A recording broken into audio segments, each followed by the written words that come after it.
let's get into how we got to a state where it is easy to abuse, uh, murder, and traffic children um, through homeschooling. It is insane that we do not have as basic of a data set of the number of students.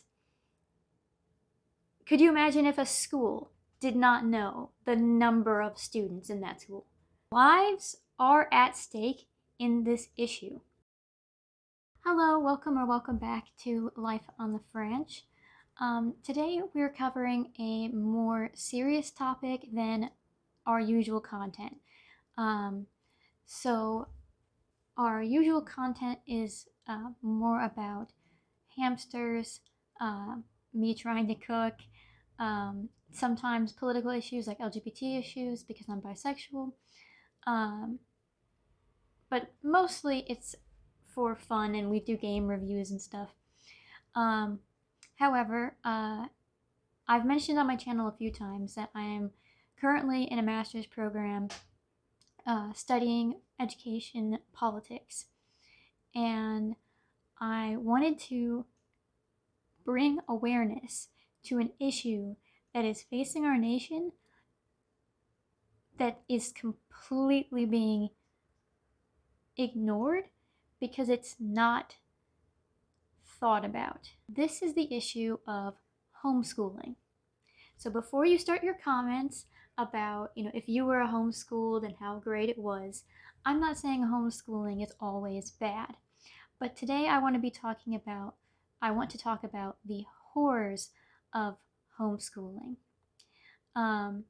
So I want to briefly pause and give a trigger warning. Viewer discretion is advised. We're going to be talking, not in great detail, but in some detail about child abuse, sexual child abuse, child endangerment, neglect, imprisonment, many topics. And if that's too heavy for you, that's fine. I will give a Cliff Notes version now and then tell you when to click off. So the Cliff Notes version is that currently homeschooling is mostly unregulated in all 50 states. So basically in the mid-1990s, homeschooling became legal and easy to do in all 50 states. There's this coalition of homeschool advocates who have been working to reduce the amount of regulations for homeschooling, even though they were limited before. Currently, it's so unregulated that in Illinois, Indiana, and Texas, you don't even have to register your children as being homeschooled. So there's no evidence of their education at all.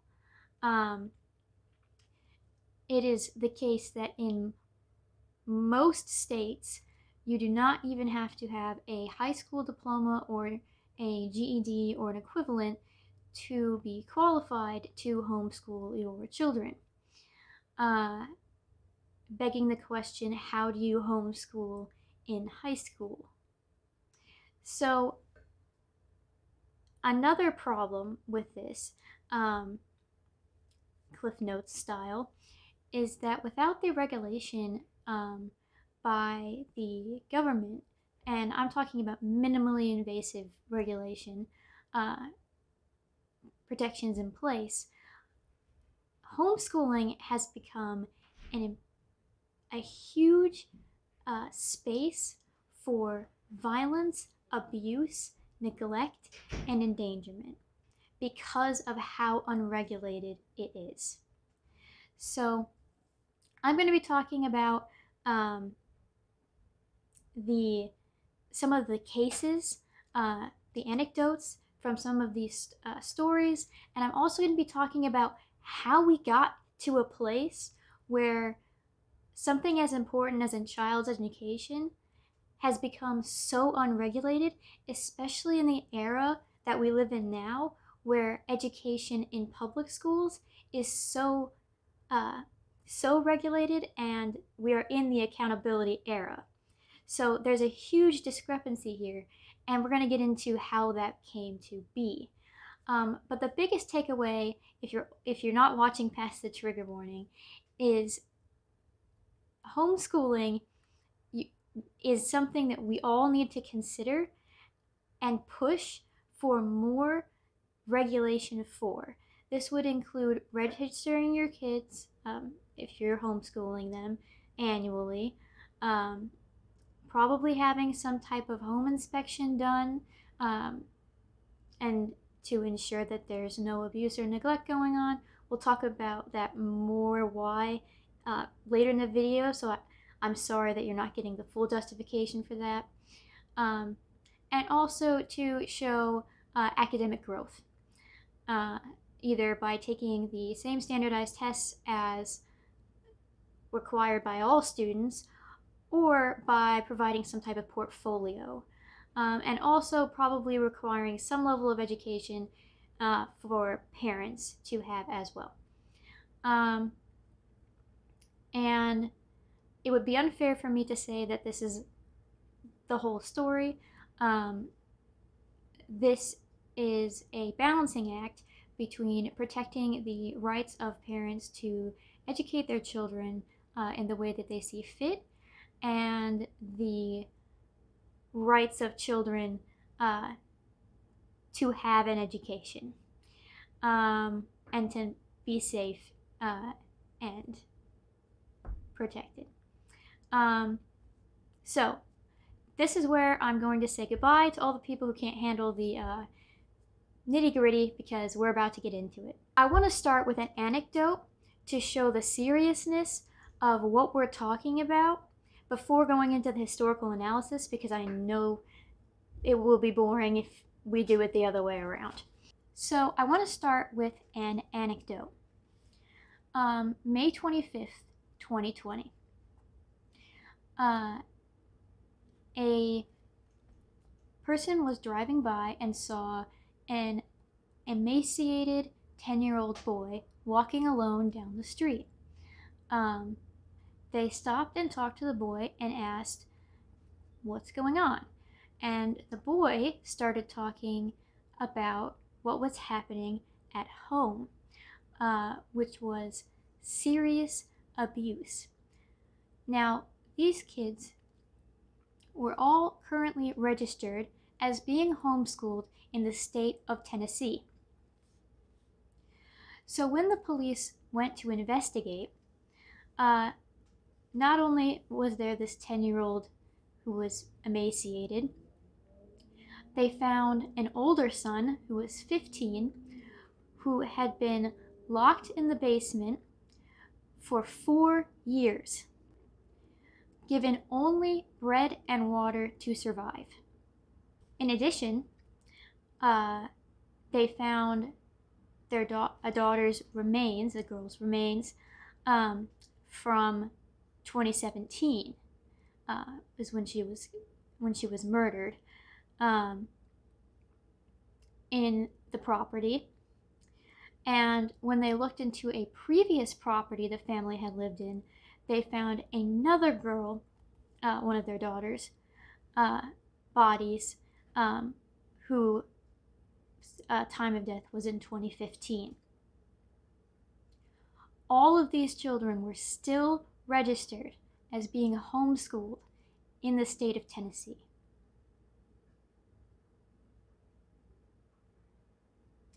And that's why homeschooling can be dangerous. Homeschooling makes children invisible to the eyes of others when there isn't regulation. And so let's talk about how we got to this point where in 11 states, you don't even have to say to anyone what you're doing in your homeschooling. let alone where you don't have to register.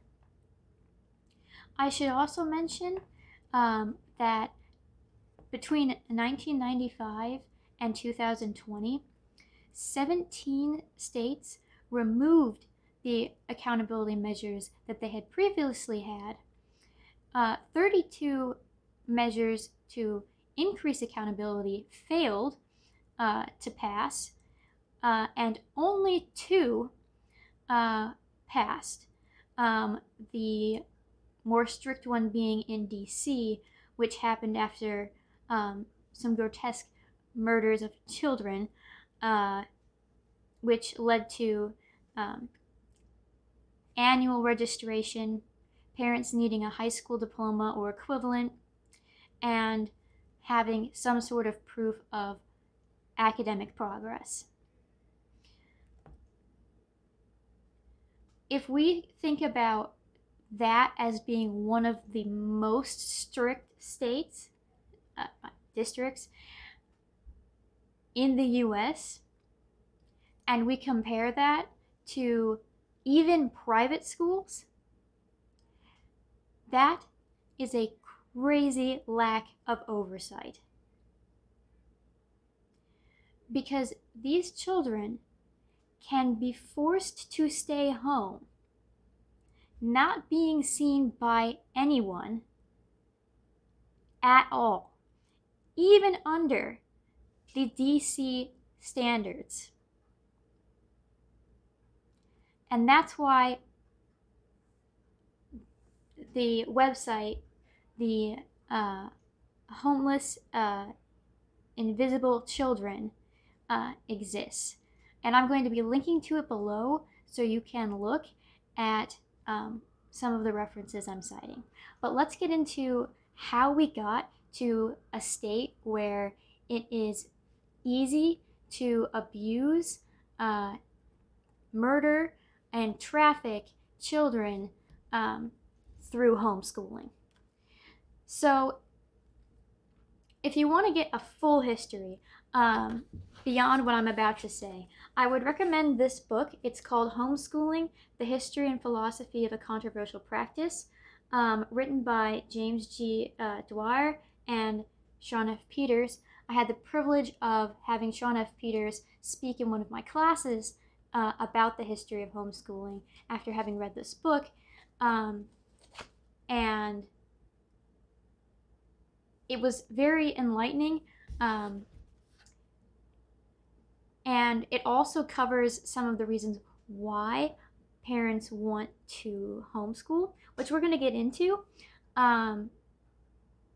Because there are parents who are preparing their children for college, and there are a lot of success stories. However, there's a selection bias, because those children who are homeschooled and choose to take the ACT and SAT and get into college are only a small subset of what could be a much larger number of students. So how many people are we actually talking about? How many homeschoolers are there? Well, because they're not registered, we don't actually have a concrete number of students who are being homeschooled. We don't know. And as a practitioner of educational research, who's done a little bit of educational data mining, it is insane that we do not have as basic of a data set of the number of students. Could you imagine if a school did not know the number of students in that school? It's wild. It's wild. But it's estimated that 3% of US children are homeschooled, which may not sound like a lot, but if you consider the population of the US, it's actually a considerable number and comparable to the number of students enrolled in private and charter schools.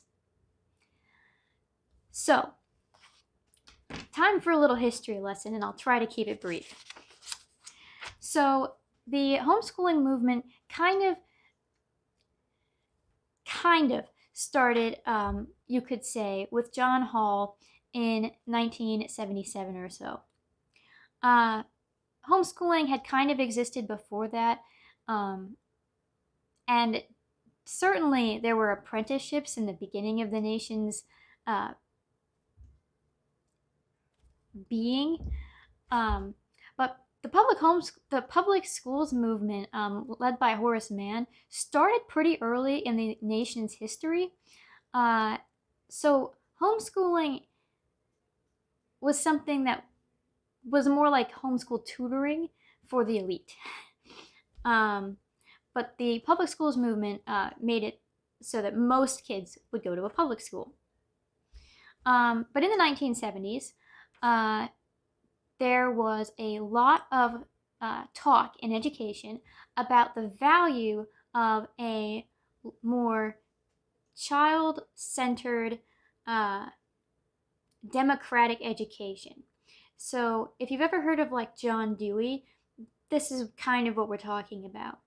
The idea being that the child should study what interests the child, and dig deeper into subjects and learn by doing, which is not how public schools functioned at the time, and it's not how most public schools function now.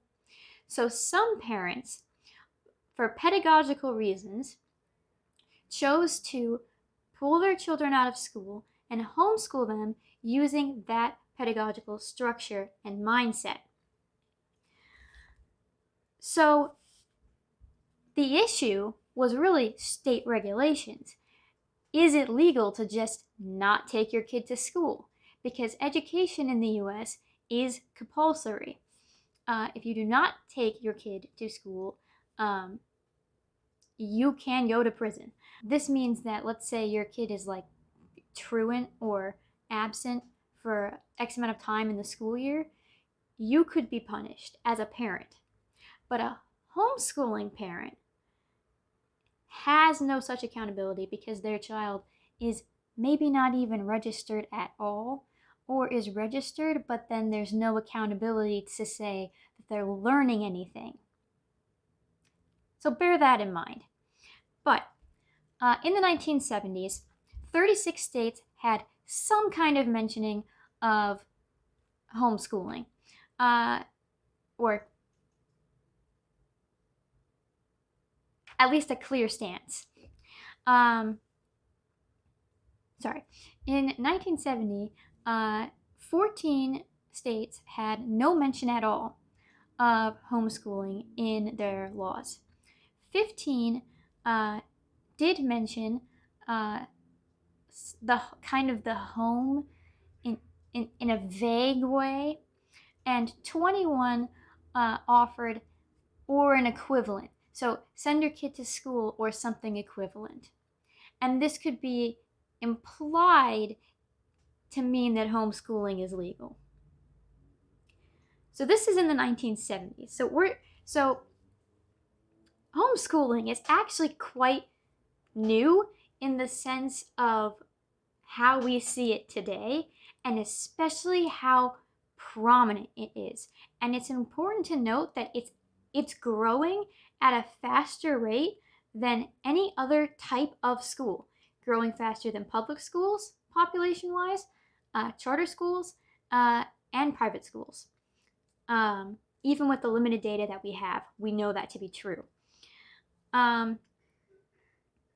So regulations varied about how much accountability should we hold homeschool parents to. And in the 1970s, most of that was given to local officials. Local officials could decide. And they were generally tolerant to homeschool parents because they were pedagogically motivated, rather than the ideological homeschooling parents that came to be prominent in the mid-1980s. So between the 1970s and the 1980s, homeschooling kind of became sort of legally equivalent to private schools, but even less regulated. But they both were considered valid forms of educating your child and meeting the needs of compulsory education. So as I said, in the mid-1980s, these pedagogical parents, while some still exist, the majority of parents became Christian fundamentalists who thought that public schools were indoctrinating their students with godless secular humanism. This is in response largely to Supreme Court cases that had taken preaching in schools out of schools. So you can't read the Bible as a holy scripture, although you can read it for literature. And the class cannot be led in prayer, but students are allowed to pray.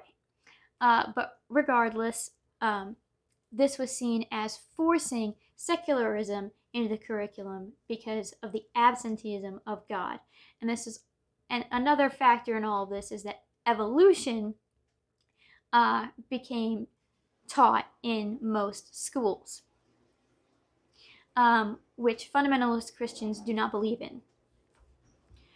And they didn't want their children exposed to ideas that went against their deeply held religious beliefs.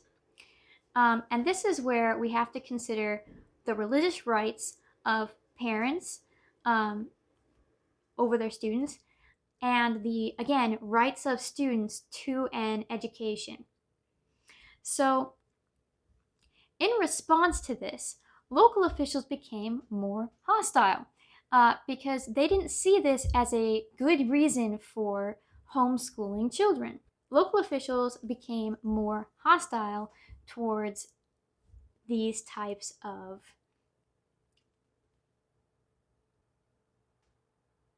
homeschooling parents.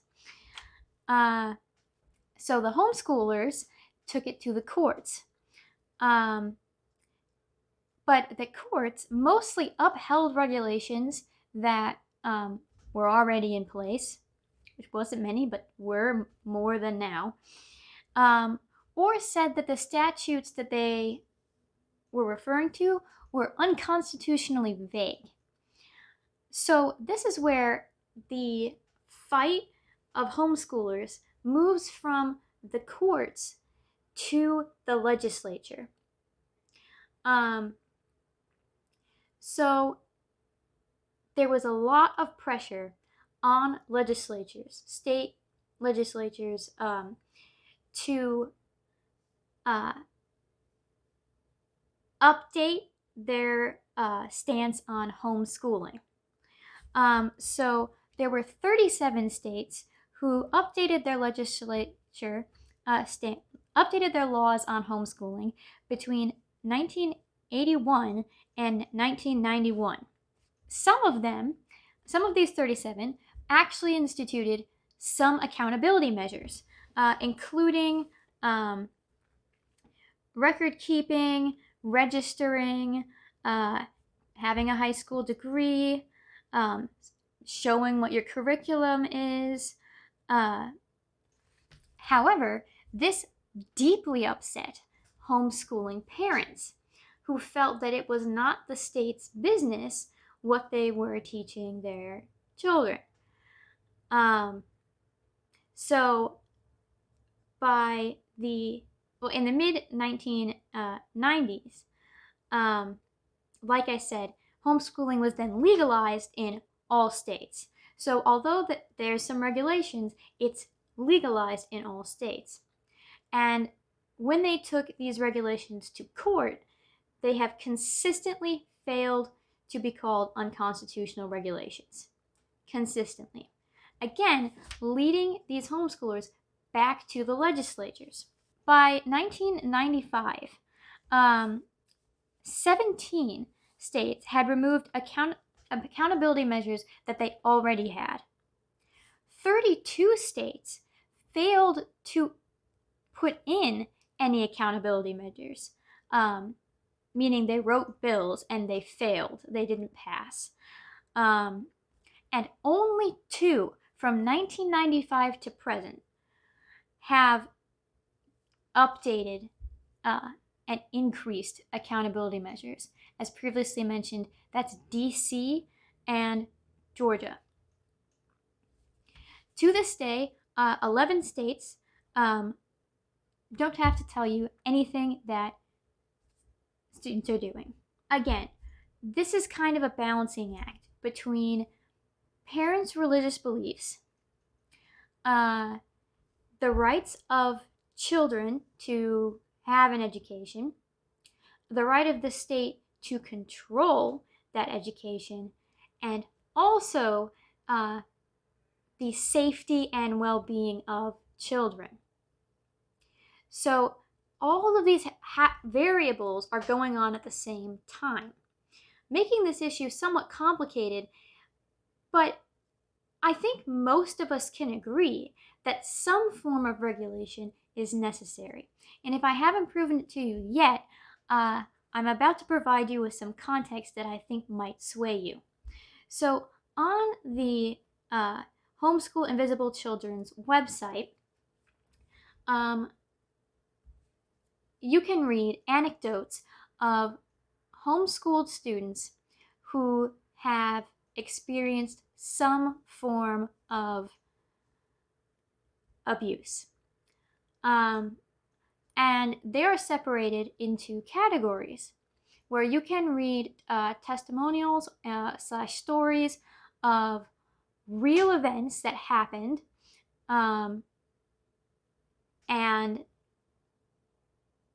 the titles alone are harrowing. Here are the categories: abduction, adoption, disabilities, fatality, food deprivation, imprisonment, international, medical neglect, physical abuse, and sexual abuse. Those are the categories. Within those categories are real children who suffered through real pain as a result of the lack of accountability to homeschooling parents. And that's not to say that all homeschooling parents are bad. Many of them may not be, but we have no data when there's no regulation to say what's happening at home in these homeschooling families. So I'm going to read another story, and then I'm going to provide you with what I view to be the minimal accountability measures that we should implement in order to protect children while still trying to balance parental rights and state rights and children's rights in a way that is not too tilted towards the state. It should be noted, I'm saying parental right a lot in this video. There's no actual right, like parental right is not actually a thing. Even though it's said all the time, it isn't a legal term. But most people think that parents have control, over their kids to a degree.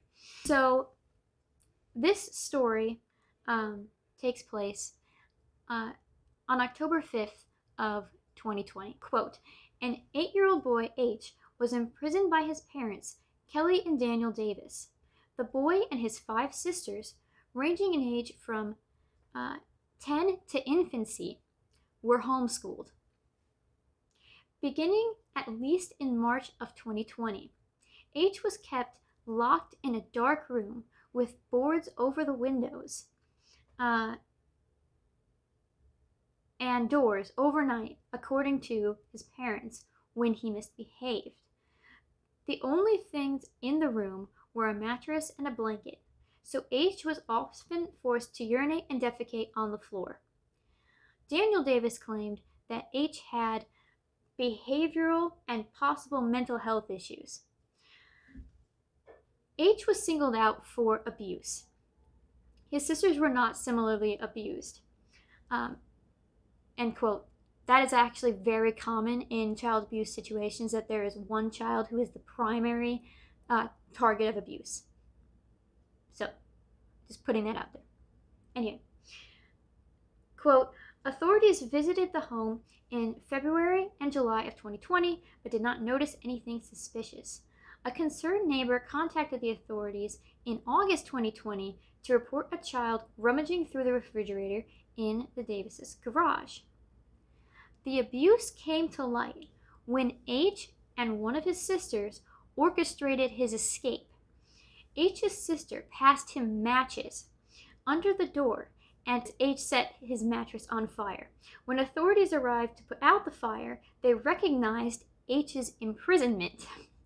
The Davises were charged with aggravated child abuse, and their children were removed from their custody. And this took place in Sugar Hill, Florida. It took a child, 2 children, a sister and their brother, to set a room that he's trapped in on fire for his abuse to go noticed. That is insane. And you might be thinking to yourself, well, how is that any different from public schools?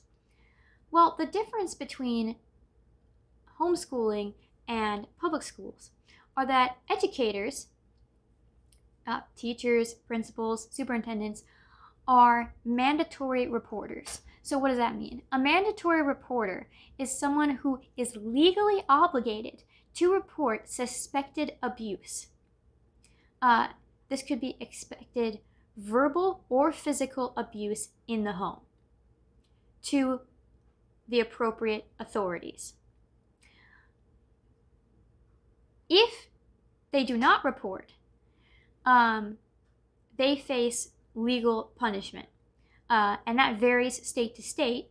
But in California, it could lead to a major fine or up to 6 months of imprisonment.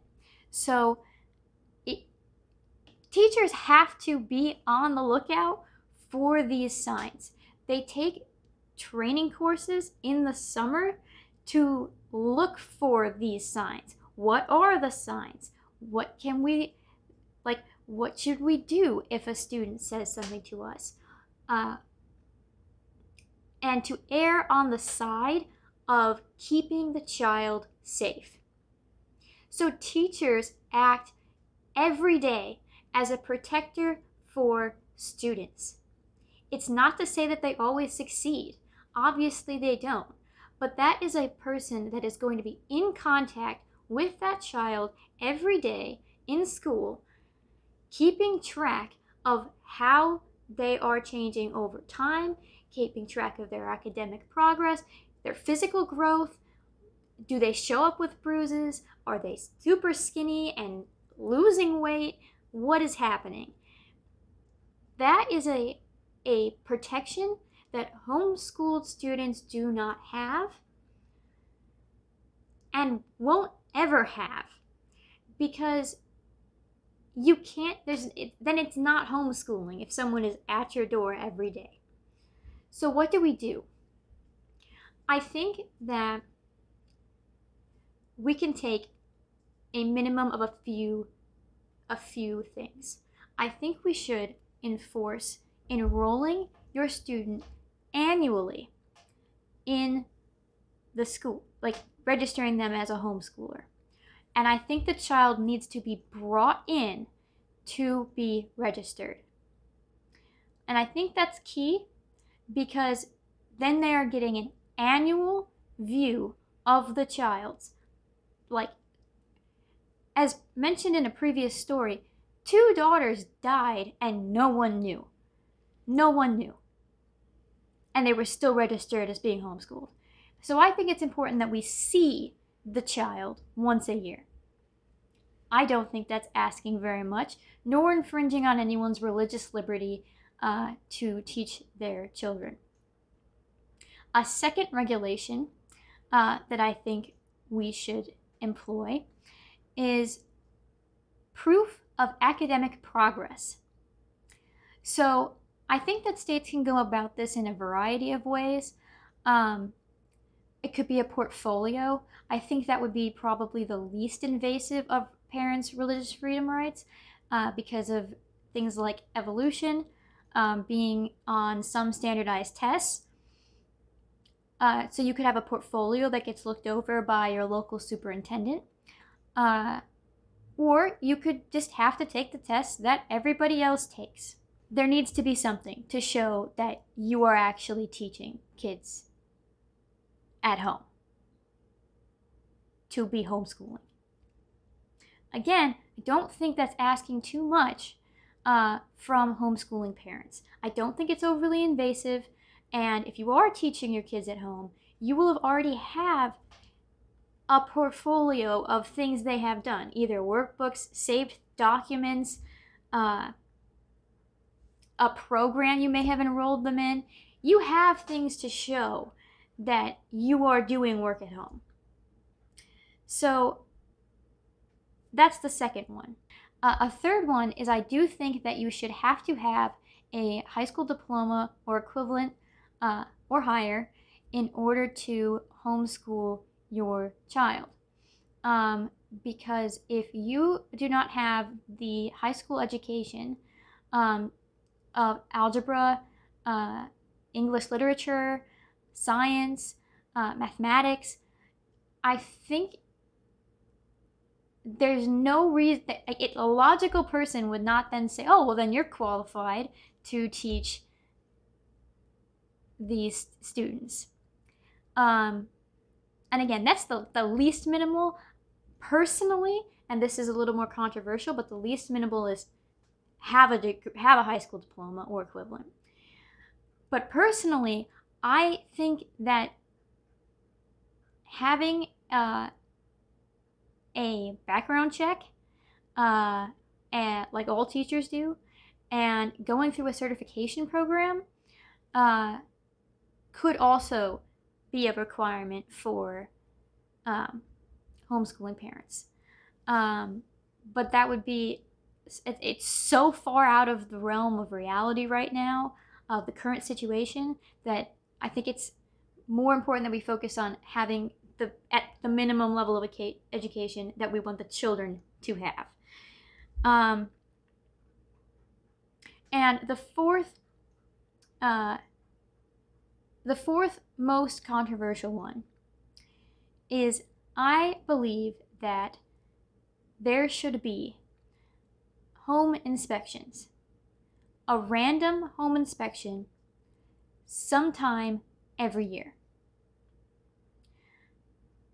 And you're thinking, well, you don't do that in everybody's house. And that's true. But everybody that's not a homeschooler, again, is seen by teachers daily in private schools and in public schools and in charter schools and in magnet schools and in any type of other school. They are seen by somebody every day. So you're getting a look at their home life through the student. With homeschooled students, you do not have that window. You do not have that other person holding parents accountable to treating their children correctly. It should also be noted that homeschooled children, homeschool parents are more likely to believe in physical discipline than parents who do not homeschool their children. Child fatalities are significantly higher in homeschooled students than in non-homeschooled students. Lives are at stake in this issue. And I think the reason that it's not being talked about by anybody besides homeschooling parents is that most people aren't aware of the complete lack of oversight happening with homeschooling and the potential dangers to children that has. Another example, if you're interested in reading it, is the book Educated. I will put the full title in the description below, but it's an autobiography about a student who was homeschooled, who basically had no education growing up and was abused at home, but ended up making it out of their situation. Of course, this is the exception, not the rule. And the author says this is not a pull yourself up by your bootstraps novel or advocacy at all. It's just, for me, it was an example of how students, children, can be invisible if we aren't looking for trouble. If we're not looking to see children, we will not see them. So if you found this video informative, give it a thumbs up. I really encourage you to share this with as many people as you can to raise awareness about this important issue. And leave a comment down below if you have any questions, your own homeschooling experience, any critiques. Please feel free to leave them in the comment section down below. And again, I will be linking all of my references in the description box down below for you to check out, and also to hold me accountable. So I hope you have a wonderful day, and I hope that you consider sharing this video and sharing this issue with people who probably don't know anything about it. So have a nice day. Bye.